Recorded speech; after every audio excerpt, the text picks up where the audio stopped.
एक ही मार्गदर्शक है, वो है भारत का संविधान। भारत का संविधान जो कहता है कि हमारा भारत में हर व्यक्ति को सामाजिक, आर्थिक और राजनीतिक न्याय, विचार, अभिव्यक्ति, विश्वास, धर्म और उपासना की स्वतंत्रता, और साथ साथ में यह कहता है कि व्यक्ति की गरिमा और राष्ट्र की अखंडता सुनिश्चित करने वाली बंधुता। ये बिल आज इस संविधान के इस जो मूल जो ढांचा है उस पर आक्रमण है, और इनकी जो पूरा जो भाषण था वो हमारे संविधान के इस मौलिक अधिकार पर, हमारे संघीय ढांचे पर एक आक्रमण था। आज इस सरकार का इस बिल के द्वारा 4 इनके मूल उद्देश्य। पहला मूल उद्देश्य है कि संविधान को कमजोर करना, टू डाइल्यूट द कॉन्स्टिट्यूशन। इनका दूसरा उद्देश्य है भ्रम फैलाना, to defame the minority communities of India. इनका तीसरा उद्देश्य है to divide the Indian society. हमेशा एक हमारे बीच में एक लिटिगेशन चलता रहे, मसला और बढ़ता जाए, ये उनका उद्देश्य है। और चौथा इनका उद्देश्य डाइल्यूट, डिफेम, डिवाइड, और चौथा इनका उद्देश्य है to disenfranchise the minority communities. आज माइनॉरिटी कम्युनिटीज के प्रति अपनी संवेदना जता रहे हैं। सर, कुछ हफ्ते पहले देश में विभिन्न जगहों में लोगों ने ईद की शुभकामनाएं एक दूसरे को दी, और क्या आपको पता है कहां इनकी डबल इंजन की सरकार ने लोगों को रास्ते पे ईद का नमाज भी पढ़ने नहीं दिया। और ये बात करेंगे आप अल्पसंख्यकों के प्रति अपनी संवेदना जताते हैं। मैं पूछना चाहता हूं कि आपके लोकसभा में कितने एमपीज अल्पसंख्यक हैं? पहले उसका विवरण दीजिए और फिर हमें बताइए कि आपके दिल में कितना संवेदना है। सर, मेरा तो मैंने जिस दिन भी ये बिल इंट्रोड्यूस हुआ उस दिन भी आदरणीय मंत्री को मैंने सुना, और आज भी मैंने उनको सुना। जिस दिन उन्होंने इंट्रोड्यूस किया उस दिन भी अगर आप उनका स्टेटमेंट पढ़ें तो उन्होंने कहा कि इसको बिल लाने से पहले बहुत विस्तार रूप से इस बिल की लाने के लिए चर्चा हुई थी। सर, पूरा का पूरा मिसलीडिंग। 2023 में सर सरकार 24 में आई, ये खुद 24 के बीच में इन्होंने अपना बिल लाया। 23 सन के वर्ष में 4 बार माइनॉरिटी अफेयर्स कमेटी की बैठक हुई। मुंबई में हुई 13 जुलाई, दिल्ली में हुई 21 जुलाई को, लखनऊ में हुआ 24 जुलाई को, दिल्ली में 2 बार हुआ 20 सितंबर और 7 नवंबर को। मैं आदरणीय सरकार से दरखास्त करूंगा कि इन 5 सरकारी मंत्रालय जो मीटिंग हुई मिनिस्ट्री ऑफ माइनॉरिटी अफेयर्स का, उनका मिनट्स टेबल पे रखे। एक भी मीटिंग में नया वक्फ अमेंडमेंट बिल चाहिए उसका जिक्र भी नहीं हुआ था। जिक्र भी नहीं हुआ। इनके मिनट्स हमारे पास, हमने देखे। जितने भी बार ministry of minority affairs meeting हुई, सब में वापसी पोर्टल को लेकर और विचार विमर्श हुआ था, लेकिन एक भी मीटिंग के माइन्यूट्स में एक भी स्टेटमेंट नहीं है कि हमें एक नया वक्फ अमेंडमेंट बिल चाहिए। तो मैं तो यही पूछना चाहता हूं कि अगर नवंबर 2023 तक मिनिस्ट्री ऑफ माइनॉरिटी अफेयर्स ने यह वाजे भी नहीं समझा कि नया एक बिल लाने की जरूरत है, मैं तो बस इतना ही पूछना चाहूंगा कि ये bill ministry of minority affairs ने बनाया या किसी और दूसरे विभाग ने बनाया? कहां से आया ये बिल? कहां से आया? सर, ये बात करते हैं कि संविधान के पक्ष में है। केस किस प्रकार से ये संविधान के विरोध में है सर, मैं बताना चाहूंगा। आर्टिकल इसका जो क्लोज 3RA है और 3R1 है। इसका 3RA क्या है सर? 3RA ये कहता है any person showing or demonstrating that he is practising Islam. देखिए सर, आज देश में अल्पसंख्यकों की ऐसी दशा हो गई कि आज सरकार को अपना धर्म का सर्टिफिकेट देना पड़ेगा। कितनी दुख की बात है कि भारत, क्या बात कर रहे हो, हिंदू थोड़ी है। भारत एक सनातन धर्म का एक देश, 7000 पुराना, उससे भी पुराना ये देश, जिसमें हर धर्म और हर संस्कृति, हर परंपरा को हम सम्मान करते हैं। आज सरकार को ये हमें सर्टिफिकेट देना पड़ेगा कि हम किस धर्म को हम विश्वास रखते हैं। क्या ये दूसरे धर्मों से इस प्रकार का सर्टिफिकेट मांगेंगे कि आपका 5 साल हुआ या नहीं हुआ? ये सिर्फ इसी बिल में क्यों? ये संविधान के विरोध में नहीं है? ये आर्टिकल 26 के विरोध में नहीं है? सरकार क्यों धर्म के इस मामले में दखलंदाजी कर रही है कि आप इस धर्म का आप विश्वास करते हो कि नहीं हो, उसका पहले मुझे सर्टिफिकेट दो? ये किस प्रकार का न्याय बना रहे हैं? ये किस प्रकार का कानून हम बना रहे हैं? 3R1 क्या कहता है सर? इनका 3R1 जो आज इन्होंने हटा ही दिया है,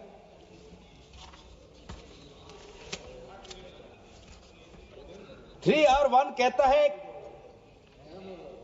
a waqf by user, but such waqf shall not cease to be a waqf by reason only of the user having ceased, irrespective of the period of such cession. ये इसके हटाने की क्या जरूरत थी sir?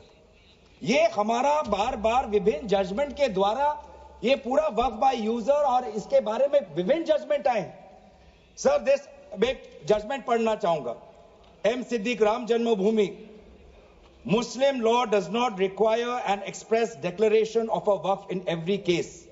The dedication resulting in a waqf may also be reasonably inferred from the facts and circumstances of a case or from the conduct of the waqif. तो ये बार बार ये सब विभिन्न जजमेंट के द्वारा वक्फ और ये जो पूरी इनकी जो परंपरा है, विभिन्न जजमेंट ने ताकत दी और आज यही विभिन्न क्लॉजेस के द्वारा जजमेंट्स को भी और हाईकोर्ट के ताकत को भी ये कमजोर कर रही है। सर पहले वक्फ क्या है ये भी हमें समझना चाहिए। वक्फ means the permanent dedication by any person of any movable or immovable property for any purpose recognised by the Muslim law as pious, religious, charitable.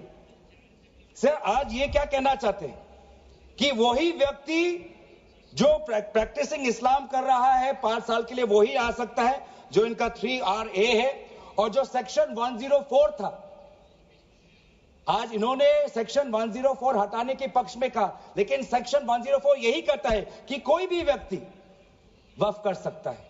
तो यही तो हमारा सेक्युलर नेचर है कि कोई भी व्यक्ति अब वक्फ कर सकता है। अब ये जो अधिकार है एक व्यक्ति का, आप उस अधिकार को आप क्यों छीन रहे हो? सिर्फ ऑप्टिक्स सर, इनको बाहर दिखाना है कि हम ये बहुत बड़ा काम कर रहे हैं। क्या इन्होंने कहा कि क्लॉज 9C में ये कहते हैं कि 2 महिला को हम ये इंक्लूजन कर रहे हैं? ये पहले भी था सर। अगर आप 1995 एक्ट पढ़े तो ये पहले भी था, उसमें ये भी था कि 2 से ज्यादा सदस्य महिला हो सकती थी। इन्होंने तो 2 पे ही कैप कर दिया। ये पहले से ही था, ये सिर्फ दिखावा। और इनका 3R4 में जो ये विशेष रूप से विडो, डिवोर्स वुमन और ऑर्फन की बात करते हैं, ये पहले भी था सर। ये पहले भी जो 3R है जिसमें वेलफेयर की उल्लेख है, उस वेलफेयर एंड अदर पर्पसेस में window, divorce woman and orphan पहले से ही उसमें समा जाता है। लेकिन इनको भ्रम फैलाना है, इनको भ्रम फैलाना है कि वर्तमान का जो एक्ट है वो महिलाओं के खिलाफ है। इनको भ्रम फैलाना है कि वर्तमान में महिलाओं को कोई भूमिका नहीं मिलती, ये इनका काम है। लेकिन कानून में सर पहले से ही ये सारे प्रावधान है, वो चाहे किसी विधवा का संरक्षण हो या महिलाओं को और समर्थन देना हो। सर रिफॉर्म की बात करते हैं, सर इनका क्लॉज 33 में जो रेवेन्यू आना चाहिए वो रेवेन्यू उन्होंने घटा दिया। पहले 7% का एक रेवेन्यू फॉर वक्फ बोर्ड आता था, आज इन्होंने 5% कर दिया, गिरा दिया। क्यों गिराया? क्या आप नहीं चाहते कि वक्फ बोर्ड और अच्छी तरीके से चले? आप नहीं चाहते कि उसमें नई टेक्नोलॉजी आए? अगर कहीं खामियां हुई भी है, माना कि कोई भी कानून इस देश का, कोई भी कानून परफेक्ट नहीं है, कोई भी कानून परफेक्ट नहीं है, माना कहीं कहीं प्रदेशों में खामियां हैं, वो चाहे केरल में हो, आंध्रा में हो, कर्नाटक में हो, पंजाब में हो, दिल्ली में हो, लेकिन सर आप चाहते हैं कि वो वक्फ बोर्ड, वक्फ ट्राइब्यूनल और अच्छी तरीके से चले, और ये चाहते हैं कि वक्फ बोर्ड वो और कमजोर हो, और इसीलिए जो रेवेन्यू वाला क्लॉज है 7% से 5% इन्होंने घटा दिया। मेरा सुझाव, हमारे तरफ से यह सुझाव है कि 7% से 5% घटाने के बजाय आप 7% से 11% और इस रेवेन्यू को और इंक्रीज करिए। आज ये बात करते हैं कि ये रिफॉर्म्स ला रहे हैं। क्लॉज 26 पढ़िए sir, section 52A, section 52 clause 26। Clause 26 में क्या लिखा है?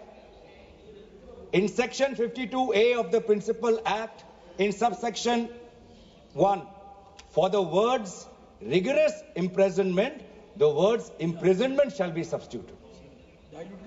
Dilute कर रहे हैं सर।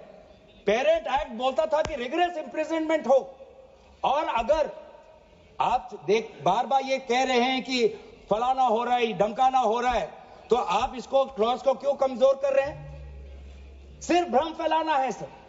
मंशा इनकी कहीं और है। मंशा सर, मैं भी एक टिप्पणी देना चाहूंगा कि आज ये एक विशेष समाज के जमीन पर इनकी नजर है, कल समाज के दूसरे अल्पसंख्यकों के जमीन पर इनकी नजर जाएगी। आज ये बिल सिर्फ एक विशेष समुदाय के जमीन पर इनकी नजर है, कल दूसरे समुदायों के जमीन पर इनकी नजर जाएगी।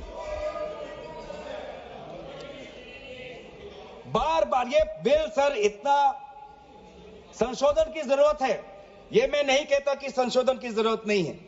मंत्री महोदय ने बार बार इसका जिक्र किया कि ये बिल कितने बार इसका संशोधन हुआ। इसकी शुरुआत आप जहां से भी पकड़े, आप 1810, 1817, उसके बाद 1954, 1984, 1995, Sachar committee, Rahman committee 2003।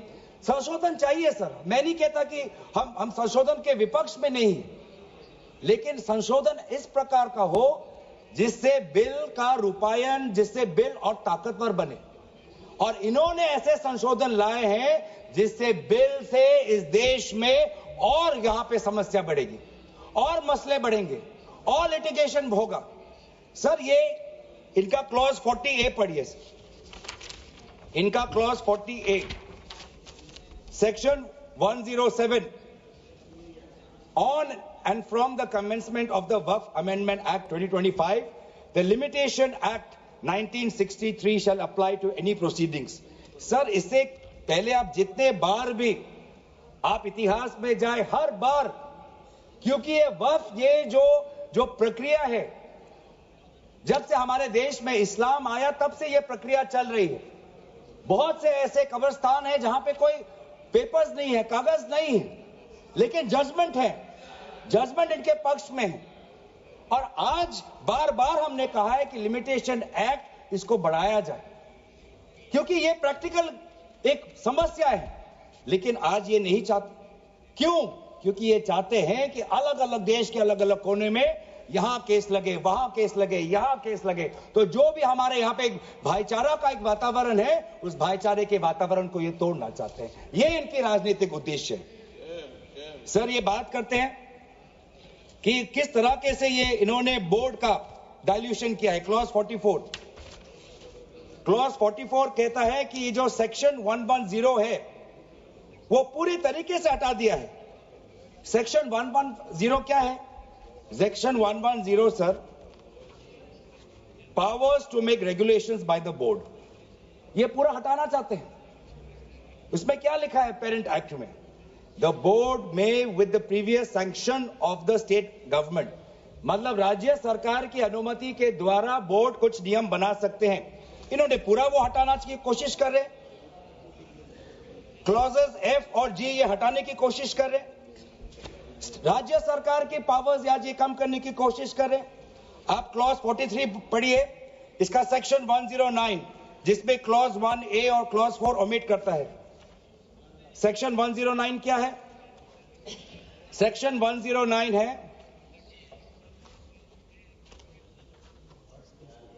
Power to make rules, the power of the state government to make rules.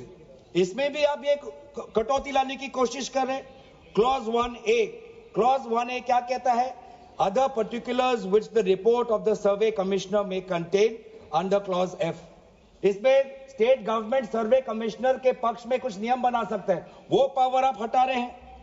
Clause 4, the manner of election of members of the board by means of a single vote, आप ये हटा रहे हैं। Election की प्रक्रिया आप हटाना चाहते हैं और आप रिफॉर्म की बात करते हैं। सर आप ये देखिए 83(9), आज बार बार ये एक भ्रम फैलाया जा रहा है कि हाईकोर्ट का कोई भूमिका नहीं है। एक भ्रम फैलाया जा रहा है कि जो वक्फ का जो ये एक ट्राइब्यूनल का जो ऑर्डर आता है वही है, उसके बाद हाईकोर्ट पावरलेस है। ऐसी बात नहीं है। आप पेरेंट एक्ट पढ़िए, आप पेरेंट एक्ट में अगर सेक्शन 83 पढ़ेंगे, पेरेंट एक्ट में सेक्शन 83(9) उसके बाद क्या लिखा गया है? provided that a high court may on its own motion or on the application of the board or any person aggrieved call for and examine the records relating to any dispute and may confirm or reverse the decision। ये power high court में parent act में है ही 2013 के संशोधन के बाद। तो क्यों बार बार आप ऐसा एक भ्रम फैला रहे हैं कि हाई कोर्ट का कोई रोल नहीं है? अगर कहीं अन्याय हुआ है, अगर कहीं अन्याय हुआ है, चाहे दक्षिण में हो, उत्तर में हो, उत्तर पूर्वांचल में हो, पश्चिम में हो, तो सेंट्रल गवर्नमेंट के पास वो पावर्स हैं। सेंट्रल गवर्नमेंट के पास under section 97 of the parent act आपके पास पावर है कि कहीं अगर नाइंसाफी हो तो वो आपके पास सेक्शन 97 के द्वारा आप स्टेट बोर्ड को आप डायरेक्शन दे सकते हो। मैं पढ़ूं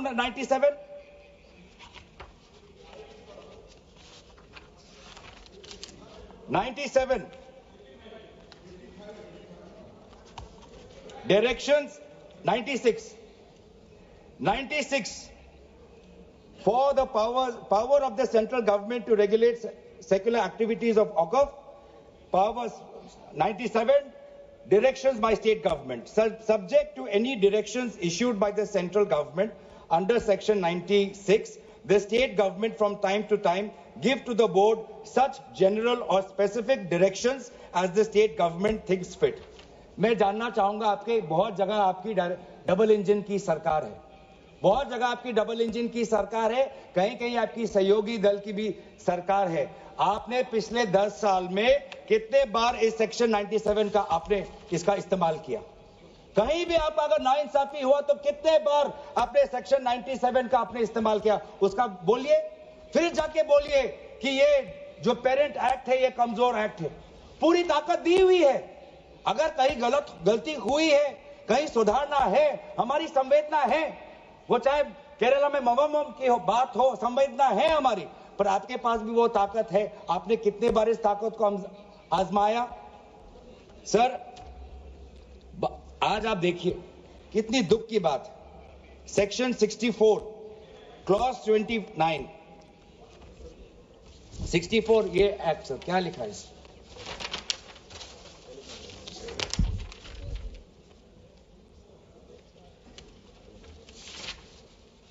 इसमें क्या लिखा है? न्यू एक्ट में section clause number 29L, clause number 29L में लिखा है कि अगर is a member of any association which has been declared unlawful under the Unlawful Activities Prevention Act 1967, यूआपा आपने लाए, ठीक है। आप कहीं रिगरस प्रेजेंटमेंट को उसको सिंप्लीफाई करके प्रेजेंटमेंट लाना चाहते हैं और कहीं आप यूआपा का संशोधन लाना चाहते हैं, आपका हक है। आप बस हमें इतना बताएं कि और कौन से स्टेट बोर्ड या और कौन से धार्मिक बोर्ड में आपने ये युवापा का प्रोविजन आप लाने वाले हैं, या सिर्फ ये इसी बिल में है, या सिर्फ इसी बिल में है या दूसरे में भी जो चैरिटेबल एक्ट्स हैं विभिन्न धर्मों के, विभिन्न स्टेट्स के, क्या उसमें भी युवापा एक्ट आएगा या सिर्फ इसमें? क्या संदेश देना चाहते हैं? किस कौम को अब आप भ्रमित करना चाहते हैं? बार बार उस कौम को जिसने भारत की स्वतंत्रता की लड़ाई लड़ी है, उस कौम को जिसने 1857 में उन्होंने मंगल पांडे के साथ उन्होंने अपनी शहादत दी, अब उस कौम पर आप दाग लगाना चाहते हैं जिसमें लगभग 2 लाख उलेमा शहीद हुए, आप उस कौम पर दाग लगाना चाहते हैं जिन्होंने भारत छोड़ो आंदोलन में हमारा साथ दिया, आप उस कौम पर आप दाग लगाना चाहते हैं जिन्होंने 6 अप्रैल 1930 में दांडी मार्च का सपोर्ट किया, आप उस कौम पर आप दाग लगाना चाहते हैं जिन्होंने 1926 में ब्रिटिश के डिवाइड एंड रूल को खंडन किया, आप उस कौम पर आप दाग लगाना चाहते हैं जिन्होंने मौलाना हुसैन अहमद मदानी ने 1924 में कंप्लीट इंडिपेंडेंस की मांग की।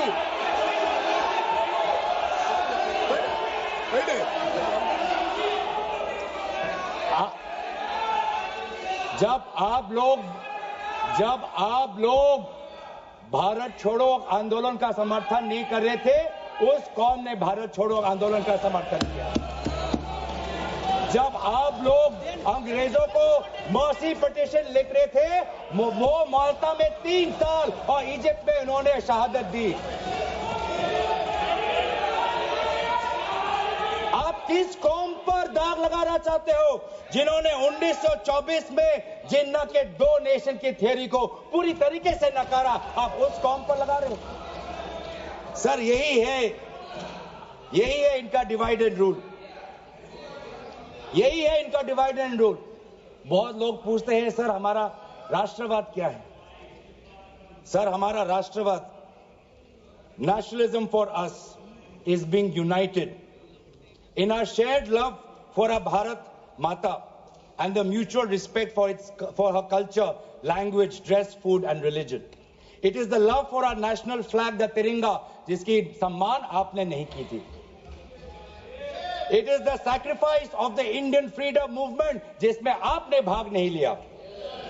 It is our thirst for knowledge to seek excellence with limited resources, to be creative, to have the courage, to acknowledge the injustice of the past and have the wisdom to build new bridges. ये है हमारा राष्ट्रवाद और ये राष्ट्रवाद आज हमारे संविधान में उल्लेखित है। तो सर बार बार ये सरकार कहती है ये माइनॉरिटीज के पक्ष में है, लेकिन जब अमेरिका से माइनॉरिटी कमीशन का रिपोर्ट आता है कि माइनॉरिटीज के साथ नाइंसाफी होती है तो इनको दुख होता है। जब यूएस का रिलीजियस कमीशन का रिपोर्ट आता है तब इनको दुख होता है। सर बार बार ये जो ऑप्टिक्स की बात कर रहे हैं, ये क्लॉज 42 सेक्शन 108A इन्होंने डिलीट कर दिया है। ये कहते हैं कि कैसे ओवरराइडिंग प्रिंसिपल कैसे आ सकता है? मंत्री महोदय को ओवरराइडिंग प्रिंसिपल से आपत्ति है। पहले सबके लिए सेक्शन 108 क्या है सर पढ़ लेते हैं, आपके लिए भी है, हम तो जेपीसी में थे।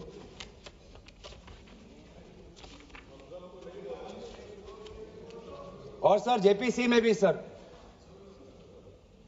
दुख की बात करनी पड़ेगी सर कि जेपीसी में ये कहते हैं कि सबका इन्होंने राय सुना, लेकिन आपको भी पता है विपक्ष के द्वारा एक भी संशोधन को इन्होंने स्वीकार नहीं किया।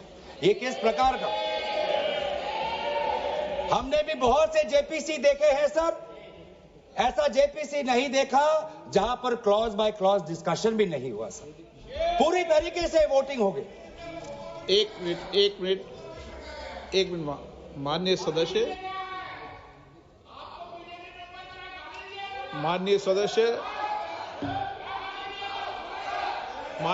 इतना ध्यान रखें कि जेपीसी भी संसद का भाग होती है, इसलिए उसका भी ध्यान रखें। सर इन्होंने जेपीसी की बात की। अगर इन्होंने ये नहीं करते कि जेपीसी में बहुत विस्तार रूप से चर्चा हुआ तो मैं भी नहीं करता। इन्होंने उल्लेख किया, इसलिए मैं करना चाहता हूं। इन्होंने उल्लेख किया कि बहुत से लोग आए जेपीसी में। सर, ऐसे भी लोग आए जिनको वक्फ को लेकर इनका कोई जानकारी भी नहीं थी, कोई जानकारी नहीं थी सर। ऐसे भी आए सर। जेपीसी के मुद्दे हम बार बार हमने स्पीकर को चिट्ठी के द्वारा अवगत किया है, इसलिए हम उठा रहे हैं सर। इसमें 108A ये हटाना चाहते हैं, जिसमें power to have overriding effect. लेकिन ये जो प्रिंसिपल है ओवरराइडिंग का सर, ये आज भी विभिन्न स्टेट एक्ट्स में ये है। तेलंगाना के एक्ट में आज भी ओवरराइडिंग प्रिंसिपल है। तमिलनाडु के एक्ट में आज भी ये ओवरराइडिंग प्रिंसिपल है। आज भी आरटीआई एक्ट में, इंफॉर्मेशन टेक्नोलॉजी एक्ट में 2000 में नालसा जैसे यूनिवर्सिटी में ये ओवरराइडिंग प्रिंसिपल है।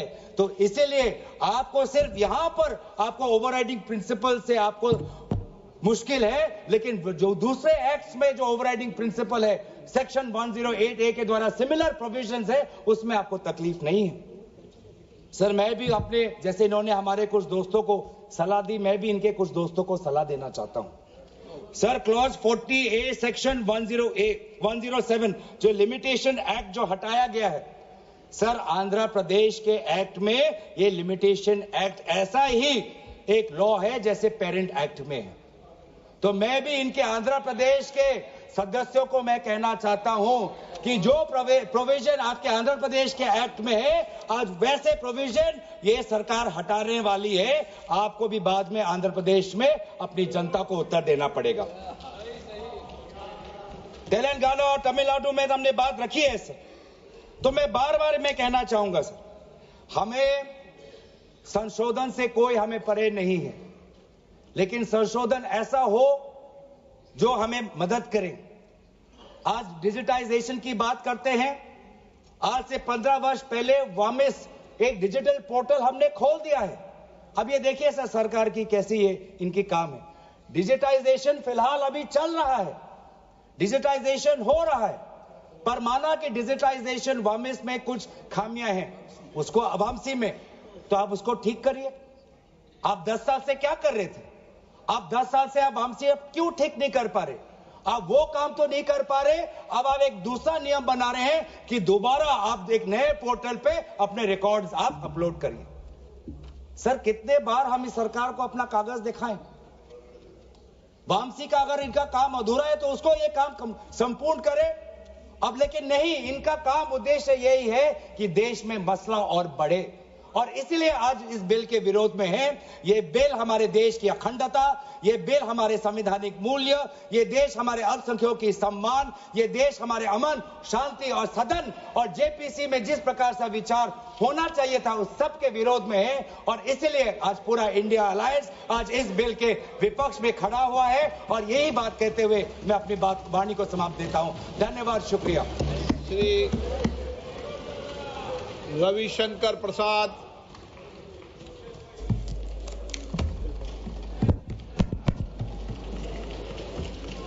माननीय अध्यक्ष जी, मैं बहुत कृतज्ञ हूं कि मुझे इस महत्वपूर्ण बिल पर बोलने का अवसर दिया गया है। सर, मैं विपक्ष की बात सुन रहा था, मुझे उनके तर्क को समझने में थोड़ी कठिनाई हो रही है। वक्फ बिल में संशोधन होना चाहिए, लेकिन नहीं भी होना चाहिए। ये दोनों तर्क कैसे चलेगा? सबसे पहले बात थोड़ा संविधान की कर लेते हैं। आजकल लाल किताब बहुत घूमती है, जब भी कोई विषय होता है संविधान की लाल किताब दिखाते हैं। सर, हम संविधान की हरी किताब लेकर के आए हैं जो संसद में रखी हुई है, तो मैं इसी को दिखाऊंगा आज। सर, भारत के संविधान के मौलिक अधिकार में धारा 15 है। धारा 15 में लिखा हुआ है कि महिलाओं के साथ कोई विभेद नहीं होगा और सरकार महिलाओं के विकास के लिए कानून बना सकती है। तो अगर यह वक्फ बिल देश की खवातीनों के विकास के लिए वक्त में उनकी भूमिका के लिए ये कानून लाया जा रहा है, तो ये कानून गैर संवैधानिक कैसे हो गया भाई? सर, संविधान की धारा 15 में यह भी लिखा हुआ है कि सामाजिक रूप से पिछड़े वर्ग के लोगों के विकास के लिए सरकार कार्रवाई कर सकती है। यह सच्चाई है। Honorable member, please. मैं जिस प्रदेश से आता हूं, Honorable member, please be seated. Honorable member, sir जरा लोगों को बैठा please be दें, seated. Honorable member, जरा बैठ जाए, Honorable member, मैं भी आग्रह don't करूंगा। sit back to the chair. Please be seated. Venugopal जी, जरा मैं बोल रहा हूं, आप भी सुन लीजिए। Mister Venugopal, Yes. Mister Venugopal ji, I am speaking, kindly have some attention to me. बैठिए। सर, मैं ये कह रहा था कि मैं जिस प्रदेश बिहार से आता हूं, वहां बहुत सारे पिछड़े मुसलमान हैं, उत्तर प्रदेश में भी हैं।